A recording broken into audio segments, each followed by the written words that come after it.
Welcome to CISO's Insiders podcast, powered by GRC Consulting. In this podcast, we'll be interviewing leading CISOs and security leaders in the industry for light, eye-level conversations. Here, they share advice and tips, talk about their biggest accomplishments and failures, favorite drinks, key influencers, and much more. We encourage you to walk away with at least one insight that will help you better yourself or your business. Thank you for joining us, and we hope you enjoyed today's episode. For more content, please check us out on social media. Welcome, everybody. Today I'm speaking with Gary Hayslip. Gary is the current Chief Information Security Officer of is it SoftBank? Gary? SoftBank, it's SoftBank Investment Advisors. SoftBank Investment Advisor. And you know what, as I mentioned during a preliminary call, your bio is just too long. Maybe you can step in and properly introduce yourself and maybe give us some highlights of your career before we can get started. Yeah, I started my career in the military. I did a full 20-year stint with the U.S. Navy, and then spent a number of years civil service, as a CISO for the U.S. Navy before I went ahead and left the government space and actually was the CISO for the city of San Diego, for a number of years, working with large smart city projects and just extensive networks and in the San Diego region. And then from there, I went into private industry, where I was the CISO at WebRoot Software before they got acquired. And then after they were acquired, I came to SoftBank. Okay, thank you for that introduction. And typically, before we get started, I always like to ask a couple of icebreakers. If you're willing to share your marital status and favorite drink, that would be awesome. Marital status, I am, my wife and I have been married now for 35 years, and we are happy. She's basically my best friend, and she's the first one to go ahead and give me crap if I'm doing something stupid. Favorite drink? My favorite drink right now is Jefferson's Ocean whiskey. What is that? Is that like a bourbon? Yeah. Okay, nice. Well, thank you. Let's dive in. If there's one thing you wish you'd known before you began your career, what would that be?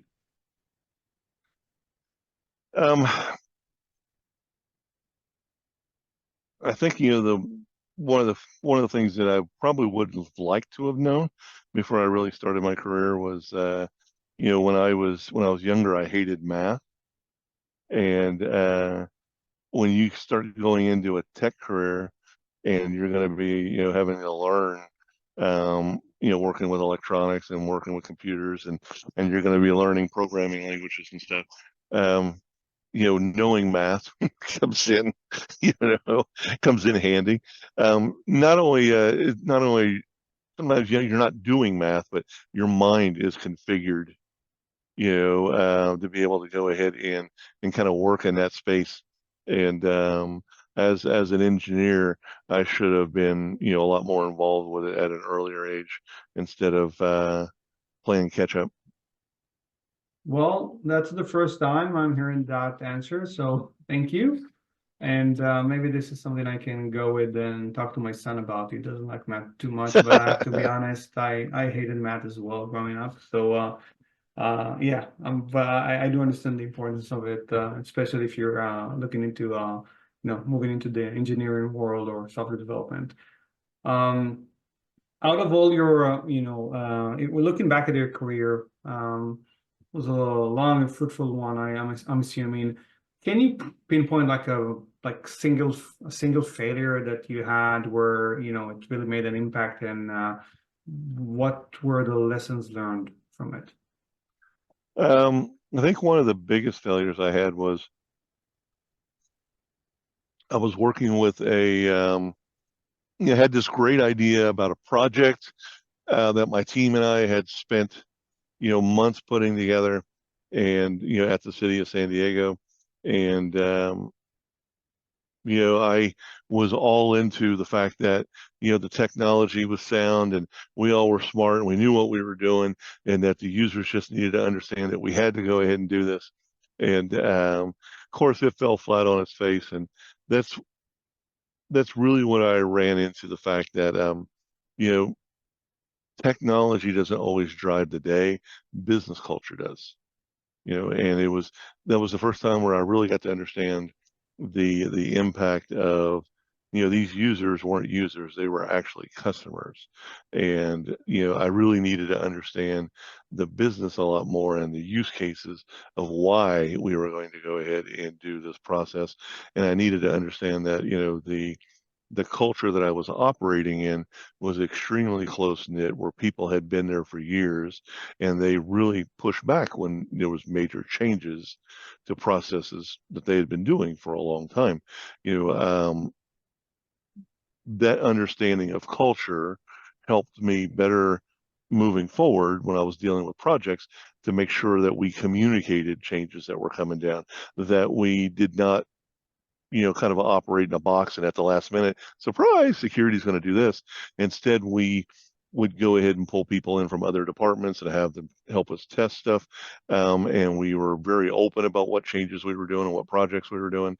I learned quickly that if you don't have culture with you, it definitely, when it's against you, you're going to have a hard time being able to get things done.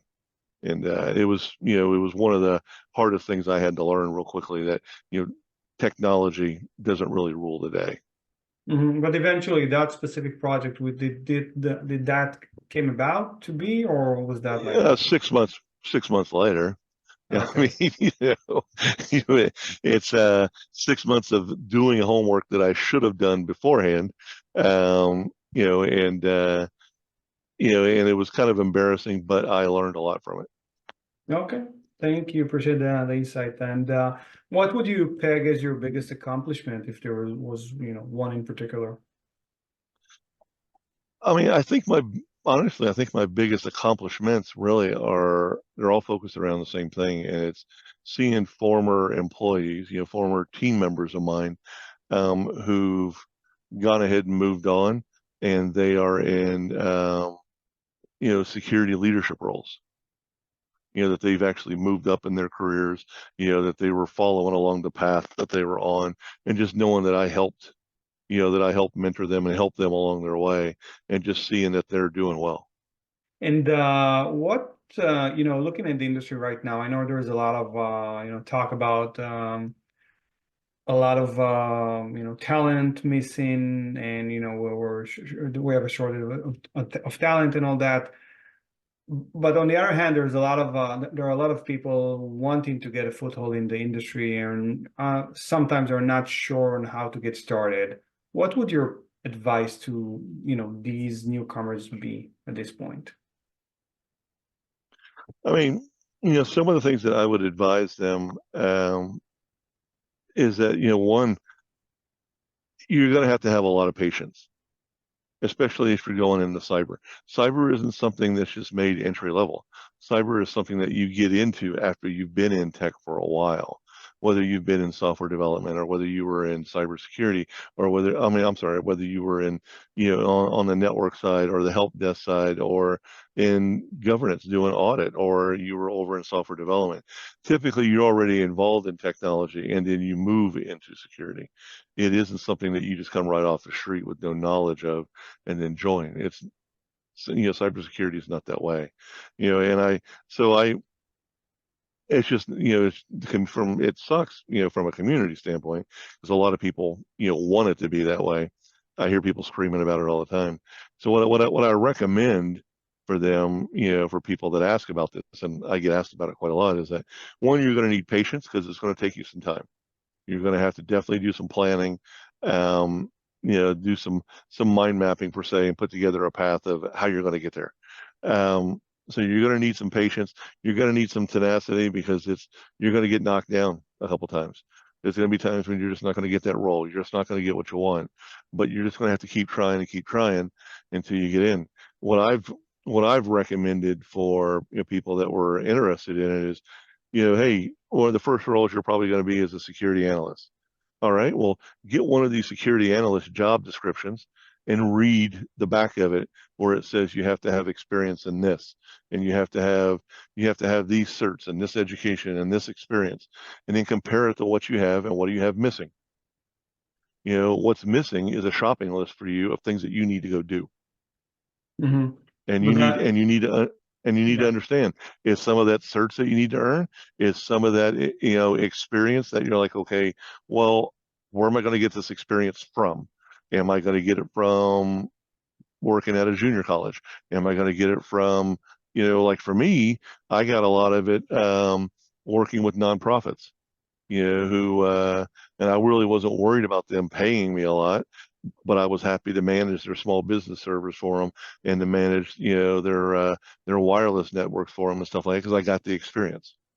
Mm-hmm. It's, so I go ahead and I recommend to some people who are starting out, one of the first jobs you're probably going to get into is an analyst job or a junior engineering type job. Look at those job descriptions of jobs that are currently on the market. That'll give you an idea of education and experience that you need to strive for. Mm-hmm. And then just do a quick assessment of what you've got.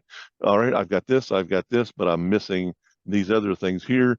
And then start thinking, okay, how can I get those? But this also gives you a list of things to go talk to people, who are already in the field. Hey, how do I get experience in this? And because now you've got yourself kind of a map in a way to get you started. Yeah, and don't you feel though that the cybersecurity world, I mean, you have all kinds of positions, right? So you have that Oh yeah. stock analyst route, you have the GRC route, you have the white hacker route, and they're not always like similar to one another, right? So if you start off, let's assume in like with an analyst type of position, don't you feel it would be harder for that person to transition into, let's say, governance, risk, and compliance? I don't know. I mean, it honestly depends. I mean, a lot of them come from one into the other. I I mean, when I went ahead and I started, I was in software development. I got into network engineering, and then from network engineering, I got into security, and I got into audit, and then I got into running security teams. I was doing a little bit of everything, and that's the one thing that you'll kind of find in our community is that cyber isn't really one set job. It's actually a wide range of disciplines, and you've got to be, besides being patient and having tenacity, you've also got to be flexible, that you're going to be kind of bouncing in between different roles. You got to be willing to go ahead and and sometimes do the grunt work in some of these roles to have the stepping stones to get into the next one. And It's you yeah, know and expanding on that, what are you, in your opinion, what are the best tools out there for people in the industry to better educate themselves and better place themselves in positions that they desire? um there's I was just thinking about this. I mean, you can definitely, there's all kinds of online courses that you can take. There's all kinds of local JC courses that you can take. I mean, what I did was I leveraged a junior college close to where I was at that had a full-on Cisco academy. So I Mhm. could go ahead and go in and learn networking, and actually had racks of equipment where I could learn and build stuff and work on stuff. And then and then I went ahead and I paid for specific types of VMware software so I could practice building networks and configuring them and breaking them, and then and hacking with them. I found over and over again, the best way to learn was to go ahead and experiment and break stuff. And I used, and so I used schools, I used, online courses, I used, different types of, virtual machine, technologies to go ahead and do that as well. I built, a lab at home in my garage where I had, all kinds of servers, and I had a switch and a router, to go ahead and configure and build things. And it's what I recommend for people that are looking at wanting to go ahead and get this kind of experience and learn, is that you got to get your hands dirty. You got to go ahead and get involved. And then some of the other things I recommend too that are good resources are the professional organizations like ISAC or ISC squared or ISSA, or IEEE or OWASP. There's many of these professional organizations where they provide trainings. They do you do meetings with peers and people that are already working in the field, and you can talk with them. You can find mentors. They'll have references and ideas of things that you could go ahead and use, to improve your education or to improve your chances, career-wise, to go ahead and for the next steps that you want to go ahead and take. So for me, it's pretty wide ranging. I didn't really sit on one thing. I kind of built out a career mind map of where I was and where I wanted to go, and then I just started leveraging, everything from books to software to computers to, professional groups, and kind of wove them all together. Got it. Thank you. Let's talk a bit about a bit more about the CISO role and the cybersecurity industry in general. Is there one common myth about this industry that you wanted to debunk? I guess one of the more common myths that I run into, like when I'm dealing with HR teams or when I'm dealing with with recruiters who aren't familiar with the CISO role, is CISO and CIO are not the same thing. We're not the same thing. We don't work on the same type of stuff. We may have a lot of similar skill sets, but their remit is providing services and technology and stuff like that for the business on a daily basis. They come in, is internet up today? Is email available today? Is Outlook or Office 365 available today? Cybersecurity, when the CISO comes in, they're looking across the whole organization. They're looking at vendors and partners. They're looking at where data is at and how people are accessing. They're looking at risk in a lot broader enterprise scale. Much of that risk that they're looking at is based on things that the CIO is doing. So they both work together, their teams work together. Both of the technology stacks are intertwined together, but they're very different roles. And it's frustrating when people kind of just group it together and say, well, you're just a technology executive. No, we're not. Technology is just part of what we do. And the focus of our role is not doing technology. The focus of our role is managing risk, which is very different. In your opinion, who should the CISO report under? I really think it depends on the business. And believe me, this is hotly debated. And for the longest time, it used to be the CIO, and now there's been a lot of movement, especially if you're in a regulated industry, that you split them and have them as peers, just because there's questions about ethics and the management of risk. But I mean, like I said, it really depends on the business. The CIO and the CISO have to work together regardless. The technologies that they use are heavily intertwined. A lot of the risk that one produces and the other one, manages and remediates are intertwined together. The teams, work with each other extensively on projects and stuff. So, they're going to work together regardless. That they have to, both of them do to be effective. I'm starting to see CIOs report to CISOs. I've seen that in some companies. I have seen a lot of companies now. It used to be around about 80 to 90% reporting to the CIO.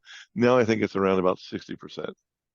And that other 40% is a wide range of executives. Everybody from the chief risk officer to the CEO to the CTO to the CFO. I mean, I've reported to multiple people in my career. I mean, it hasn't always been the CIO. So it's I honestly think it just depends on what the business needs. I don't think it should be dictated as it has to be a specific way. Okay, understood. And in your opinion, what are the main concerns that CISOs nowadays have? I think some of the biggest concerns right now is managing expectations. You know, you're seeing all of the new threats, you're seeing all the new technologies. You know, CEOs and boards see all these great things about AI and all these new technologies and all these great shiny toys, and it's going to go ahead and make the company more innovative, and it's going to help drive revenue. And of course, CISOs are like, okay, how do I help them go ahead and understand that it's probably not going to be as good as they think it's going to be? They're still going to have to manage risk. Cyber is still cyber. There's still going to be issues and threats that we have to deal with, even if it's a new technology or not. You know, that that managing expectations piece is again, it's tied into a lot with business culture. It's tied into a lot with working with executives who manage revenue, and it's extremely hard. I mean, it's honestly a business focused soft skill. And I think that the more senior you get as a CISO, the more aligned you get where you're working with business executives, and you yourself really are a business executive using technology and people and process to manage risk. You know, um, I tell executive teams all the time when I work with them in boards that I'm not a technology executive, that I'm a business executive that just happens to use technology. But that wasn't the case like 10, 15 years ago in most cases for No, CISOs, right? no, Yeah. it has definitely grown up. It's definitely shifted. Yeah, and to expand on that, where do you think the CISO role is going then? Like, what is it going to look like in 5, 10 years from now, in your opinion? I think there's going to be more of emergence of, I think risk and cyber are going to be coming closer together, to where like the kind of like the chief risk officer and the CISO roles will probably become the chief risk and security officer. I could see privacy start merging more into what CISOs are managing, vice being separate. Um, I could also see this. I'm also thinking the CISO role might start aligning more underneath legal because of the SEC and the FCA and other regulatory bodies that are starting to take a really hard eye on on what's material and what organizations are reporting on. And I think executive teams may want to go ahead and move the CISO role and team up underneath legal to better manage that data and to better manage what we speak about or what we release. Okay. So to summarize that into to recap that in a nutshell, you think that the CISO role is going to be even more business focused in the future, and maybe even move higher up the scale, if I'm reading it correctly. Oh yeah, and I think, but along with that, so some systems are like, okay, that's great. I'm getting that visibility and but you're also going to be getting more accountability. You're Right, also of going to course. be more under the spotlight, and so hey, everything's a double-edged sword here. When you're in this role. Yeah, I recently interviewed another CISO. His answer to one of my questions was that his hope was not to, get into jail, get into prison because of Yeah. what happened recently. You're probably aware. Um, but yeah, let's see. What is it I want to ask you about? So, do you think, what do you think we'll see in the cybersecurity world next? I know there's a lot of talks Um, about AI and all that stuff, but wanted to hear your feedback. I mean, I don't think we're going to see it next. I think it's already here. It's like, AI is already being built into tools. It's already showing up. I mean, where I work at, my team's already building security GPTs. We've already got policy in place. We've already trained staff. We're building security GPTs and learning about that whole process of setting up RAG to be able to pull data down so that we can, integrate it, and teaching these GPTs how to talk to each other and verifying that the data, is correct. So I look at, AI is here. What I think is interesting is Now we're going to be using cybersecurity tools that are using AI to monitor AI. Really, when you think about it, businesses are gonna have AI integrated into their processes. They're gonna have it integrated into how they do revenue, how they manage data, and then you're going to use AI to, basically monitor and regulate the use of AI. And some of the things I'm kind of really interested about is when AI is regulating other AI, are we going to understand that process? Is it going to be in languages that we can understand? Because when these GPTs talk to, when these types of models talk to each other, it's not always, in the full language that we understand. They tend to abbreviate, Yeah. and share data back and forth. So I mean, the way I'm looking at it is, that's coming. It's already here. It's already starting to mature and grow. I think everything I'm seeing right now is going to be totally different 6 months from now because it's escalating so fast. I'm also seeing quantum is showing up. I know at least 4 quantum startups already that are using them, that are using it for different stuff. And I think that's going to pick up steam as well. And as a CISO, again, you need to understand those technologies. You can't shy away from them. You need to understand the risks. You need to understand the business cases of why your organization might want to use it. You need to understand if we do start using it, what's your policy going to be? What's the use cases going to be? How are you going to monitor your staff? What types of data are going to be used? And I mean, some of the things that we're running into with Gen AI, especially in a regulated entity, is sometimes you create new data sets that you didn't have before. And now you're having discussions with legal. All right, is this material? I mean, what do we do with this data? We weren't even expected to have this. Now, are we supposed to be putting this in the archive? How long are we supposed to store it for? It's stuff like that. You're starting to have discussions, about some of these new technologies. Trust boundaries. What do you do when you have some of these new technologies start talking to each other and sharing data back and forth? This is stuff that you didn't have that 6 months ago. And now is that a one-way or is that a two-way discussion? Should that be a two-way discussion? Do you have visibility if they are talking to each other and sharing data with each other? So I mean, I see a lot of this. For me, I find it fascinating, and and it's very fast moving, and I'm looking at ways in which my team will use it to be able to protect the business and help the business be innovative. But at the same time, we're trying to look for pitfalls. We're trying to look for areas that we hadn't thought about, that we're like, you don't want to have one of those oh crap moments. You want to know ahead of time. You want to be forward thinking and already be trying to see it, coming, down the horizon. And a lot of that is talking with your peers who are already doing it. Talking with people that are already in the space, working with these companies that are already experimenting with the technologies, and just gathering their insight. Hey, I think my company wants to do this. What do you think? What are you doing? What are some things that you've learned that I should be aware of? Specifically about AI, personally, I think that the regulation is gonna, start forming itself around it. I know already that, they came out with a new ISO standard to address AI. Not sure if you heard. So that's probably gonna, make some kind of impact as well. Let's see.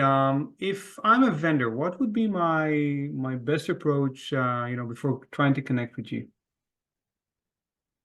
Um,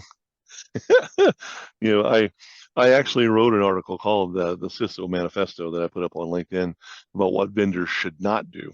So definitely read that article and don't do those things, and do what I recommend on there, so that you have a better partnership and relationship.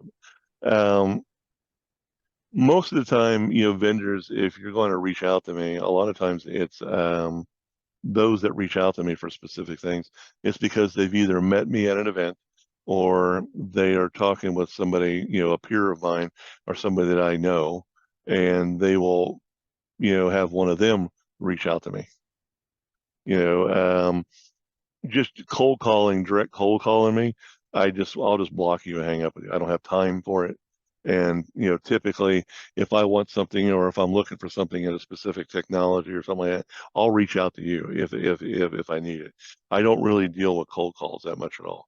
I just, again, I don't appreciate it, and it breaks up my flow, my day of what I'm working on and what I'm doing, and it interferes with my team as well, and a lot of the stuff that we're working on. I would much rather you come to me, either at an event or something where we're talking, or I'd much rather you come to me via, up on LinkedIn via, some peers or somebody that I know, who can vouch and say, hey, you should take a look at this. Okay, got it. Thank you. And what is it that you are looking for in a vendor? For me, the biggest thing is it honestly is all about partnership. I'm going to know your technology. I'm going to know your company. I'm going to know who you're working with. And my thing is that if we're working together, you should, you should know, what I'm working on. You should know, technology wise, what's important to me and my team. I'm looking for someone that's a partner that's going to listen. I don't need to go ahead and buy every gadget or every, piece of stuff that your platform has. If I'm buying something from you, it's because I got a specific reason why, problem that I'm trying to solve or something that I'm trying to meet. If you think there's two or three other things together that'll help me meet that, that's fine. Lay them out, but let me make the decision. And if I make the decision, don't come back 3 months later and start bugging me about it again. Let, through the partnership, through us working together, if I see the use cases for it, I will ask you for it. Because I'm going to be talking to peers. I'm going to be doing my homework on you before I even decide to go ahead and purchase. So it's like, I've been at this for 20 plus years. I know how to go ahead and work with vendors. I am asking you to go ahead and give me the benefit of the doubt here, and don't beat up me or don't beat up my team. Work with us when we're trying to solve problems. Yeah, thank you. We're almost at the end of my list of questions for today. Just a couple more to wrap this up. Any influencers or any people that you look up to in the industry and outside of it that you wanted to mention here? Yeah, I don't mention names so much as, for me, it's like, when I look at, there's other CISOs that I follow. There's, CEOs of different companies that I follow from a leadership perspective, or just things that, I find really unique for what they're doing. There's individual contributors in the field that do a lot of research and that publish. And I love what they're writing, and and you can usually tell on LinkedIn because I'm more than happy to share, and comment, on their stuff, and I share it, with my community. But that's, typically what I do is it's usually around, other peers that I'm working with. It's around founders, and technology companies that I'm looking at, or or CEOs that I follow, fellow veterans that I'm, working on projects with. That's pretty much what I do. Okay. What's the best way to connect with you online? I know you mentioned LinkedIn. Is there any other channel or way? Now, pretty much I do it through LinkedIn. Okay, sounds good. And one final question: if money was never an issue, what would you do with your life? Would you do anything differently? Um, I would probably stand up a nonprofit focused around providing, training, especially technical training, for people that are neurodiverse, that are in the autism spectrum. Um, that I would, I'd stand that up and let my wife and some people go ahead and run it. And then I would probably still be working in the cyber field, probably still working with startups. I don't see myself not being in the technology field. I would be a lot more happier. I'd be a lot more less stressful.